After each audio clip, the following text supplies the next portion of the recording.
I think they were, but I think overall your kind of view of a meh holiday might have been the word of the day. So holiday was stronger than expected. We saw consumer spend, the results coming out higher than analysts had predicted. But I would say it was kind of at least in my house, what we called it was the year of the sweater. So it was a very practical holiday spending, withheld all of the headwinds, but it didn't give anybody a ton of surprises. Things were very practical. The smart consumer kind of played out.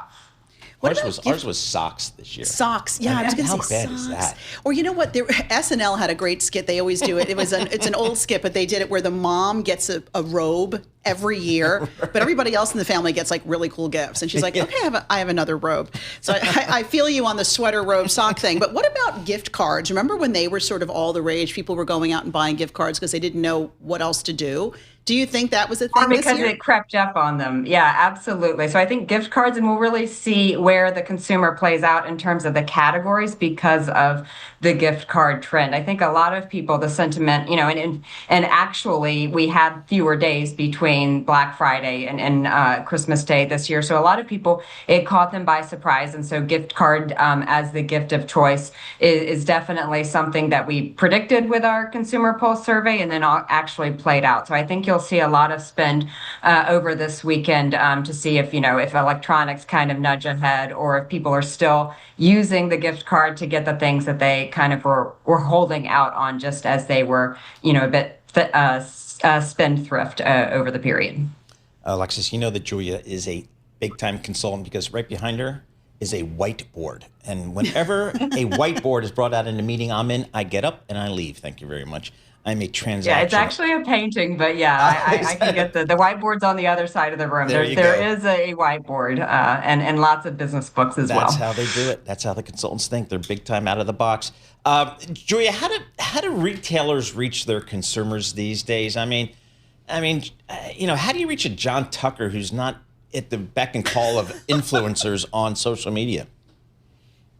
So, the new retail strategy is definitely being where the consumer is. So, omni-channel demand is kind of the thing, and finding them whether you do like to see it in your feed. So, the traditional social media outlets of Facebook, Instagram, et cetera, are not gone.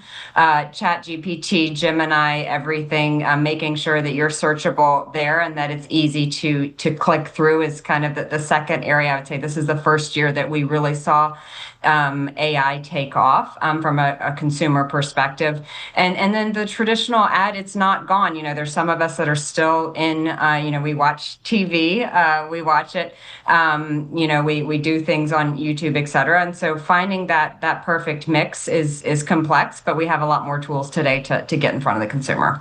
All right, who here is doing dry January? Dry January being that you don't drink for the month of Oh, January. please.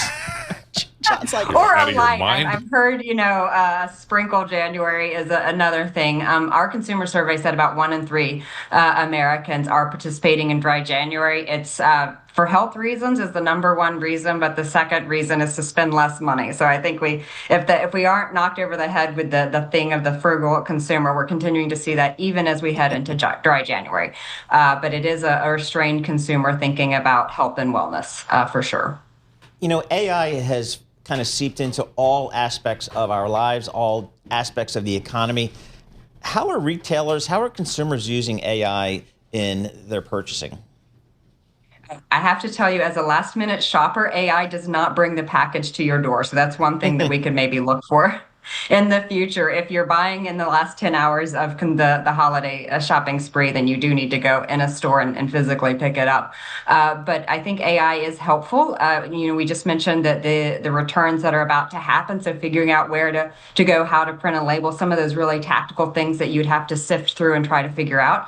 AI is helping the consumer on that side. But from the retailer's perspective, we can't forget just how important it is for them to use it to drive productivity and enhance personalization. So at KPMG, we talk about the front, middle, and back office. AI is really helping us do some of those things of, the chats to when a consumer has a question about how to put together a toy or where to return. Chatbots are one of the first places to leverage AI.